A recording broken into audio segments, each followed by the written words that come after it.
어서오세요. 괴담 들려주는 낚시꾼 괴담로 괴담집사입니다. 단페님들은 귀신과 요괴 이 둘 중에 살 떨리는 얘기다 하면 어떤 쪽이 더 끌리세요? 전 요괴 하면 그 서유기에 나오는 손오공부터 떠올라서 그게 그냥 만화 같거든요. 그런데 제 친구 중엔 귀신보다 요괴 얘기가 더 진짜 같고 끌린다는 친구도 몇 있어서요.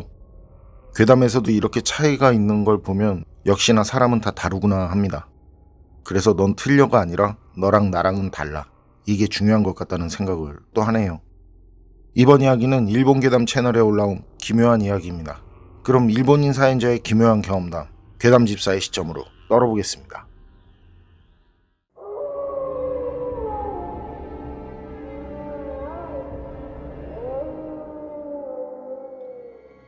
제가 소름 돋는 오싹한 이야기 하나 해드릴게요. 전 어릴 적 친구들과 지금까지도 분기에 한 번씩 모임을 갖고 있는데요. 모임은 그 친구 중 술집을 하는 친구네서 하고 있고요. 이건 그렇게 모였을 때 친구 중에 목수일을 하는 친구가 해준 정말이지 믿기 힘든 기묘한 경험담이에요. 그 친구는 할아버지 때부터 3대째 목수가 집안 가업으로 이어지고 있는 친구인데요. 그런 집안의 2대째인 그 친구 스승이자 부친이 그때 모임이 있기 얼마 전 돌아가셨거든요. 그래서 그때도 중마고들은 한 명도 빠짐없이 갔었는데 어쨌든 그 친구는 돌아가신 아버지를 부친으로서도 그리고 스승으로서도 매우 존경을 하고 있었어요. 그래서 시간만 나면 할아버지와 아버지가 있는 묘소로 자주 성묘를 갔었고요. 그러던 중 맡았던 큰 공사가 성냥을 마친 다음 날이었는데 그때 묘소에 가서 할아버지와 아버지께 이제 차질 없이 큰 문제 없이 공사를 마쳤다고 말씀도 드릴 겸 성묘를 갔다는데요. 화창한 낮 시간 정성껏 청소를 하고 준비한 음식을 차리고 손을 모아 합장을 하고 있는데 갑자기 등 뒤에서 비릿한 냄새가 흘러오더래요. 할아버지이자 아버지이자 스승들에게 맡은 공사 마침을 보고하는 중이었기 때문에 그 애써 신경 쓰지 않고 계속 손을 합장하고 있는데 그때부턴 비릿한 냄새에 낄낄거리는 여자 웃음소리까지 들려오더라는 거죠. 그 친구는 뒤에 있는 여자가 무슨 이유로 그러는지는 모르겠지만 성묘를 방해한다는 괘씸한 생각이 들어서 말이죠. 그래서 매섭게 눈을 치켜뜨고 주저없이 돌아봤다는데요. 그런데 그곳에는 아무도 없고 비릿한 냄새가 한층 더 그렇게 진하게 전해질 뿐이었다는 거예요.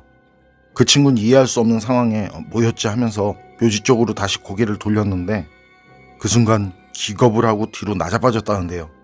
언제 왔는지 좀 전 성묘를 드리던 아버지 묘석 위에 말이죠.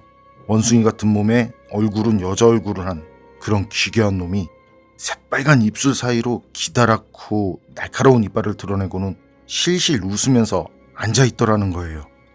그런데 그때 그 친구는 그런 상대를 봐도 무섭다라기보단 할아버지와 아버지 묘석 위에서 그러고 있으니까 그 격한 분노가 치밀더라는 거죠. 그래서 꺼지라고 소리를 지르면서 주먹을 휘둘렀는데 희미하게 주먹 끝에 닿는 그 느낌이 전해지는 순간 그때 그 기괴한 놈이 순식간에 사라져버린. 그래서 지금 방금 그게 뭐지 하고 멍하니 있는데 그때 또다시 등 뒤에서 좀 전처럼 지독한 비린내에 그 듣기 거북한 여자 웃음소리가 들려오더래요. 그 냄새와 소리에 자신도 모르게 몸이 반응을 해서는 그때 다시 주먹을 쥐고 뒤를 돌아보려는데 그 순간 돌아보지 마 이렇게 말하는 아버지 목소리가 들려왔다는 거예요. 그 목소리는 의심할 여지가 없는 생전 아버지 목소리였다는데요. 그 목소리를 듣고는 친구도 뒤돌아보려던 걸 멈추고 그 자리에 서서 합장을 하고 빌었다네요.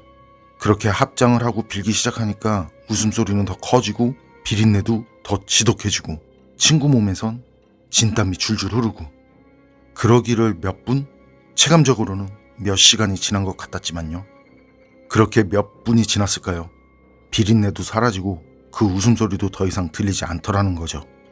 그 뒤 친구는 합장을 풀고 허겁지겁 차로 돌아와서 차에 타자마자 평소 친분이 있는 그 신주에게 전화를 했다고 하는데요.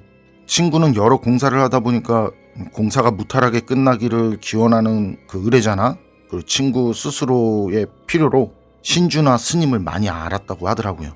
그중 그때 연락을 한 신주는 친구와 나이도 동갑이고 오랜 세월 알고 지낸 사람이었는데 법력이라고 하나요? 그쪽 사람들 사이에선 신통하다고 소문이 난 그런 사람이었다고 하더라고요. 전화를 받은 신관은 지신제 때문에 전화를 했냐면서 웃으면서 이런저런 얘기를 꺼내려고 했다는데 친구는 그럴 기분이 아니니까 그래서 신관 얘기를 끊으면서 다급하게 있었던 일을 얘기했고요. 묘지 묘석 위에 그 이상한 게 있었다고. 그러면서 바로 불제를 지내달라고 말이죠. 신관도 그때 친구가 평소 모습과는 달라서 진지하게 자초지종을 물어봤고 바로 준비를 하고 와서는 그날을 넘기지 않고 불제를 지냈다는데요. 불제를 마치면서 신관이 친구에게 그러더래요. 좋은 스승이자 아버지가 계셔서 다행이라고. 그때 만약 돌아봤다면 지금쯤 너도 여기 누워있을지도 모르겠다고요. 그러면서 신관은 깨끗하게 청소된 묘자리를 가리켰고요. 친구는 그 이후부터는 어떤 괴상한 현상도 경험하지 않고 무사태평하게 지낸다고 하더라고요.